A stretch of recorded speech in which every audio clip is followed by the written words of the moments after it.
اور مریضوں کی عیادت کرتے تھے۔ آج تو مریضوں کی عیادت کی سنت بالکل ہمارے میں سے ختم ہو چکی ہے کہ کوئی بیمار ہے، مریض ہے، ہمارے محلے میں، جان پہچان میں، ہمارے مصلیوں میں، ہمارے ساتھ نماز پڑھنے والوں میں، ہم کو پتہ بھی نہیں ہوتا وہ کب بیمار ہوا تھا اور اس کے بعد میں کب اچھا ہو گئے۔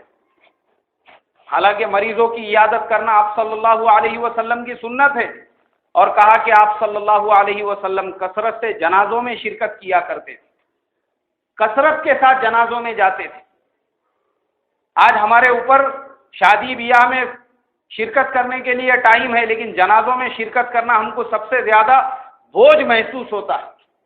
آدمی کو لگتا ہے قبرستان میں گیا تو واپس آتا کہ نہیں کیا معلوم ہے،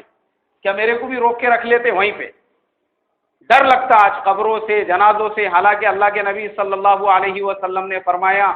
کثرت سے جنازوں میں شرکت کیا کرو، اس لیے کہ جو آدمی کثرت سے جنازوں میں شرکت کرتا ہے اس کے دل میں دنیا کی محبت کم ہوتی ہے اور آخرت کی یاد اس کے دل میں تازہ ہوتی ہے،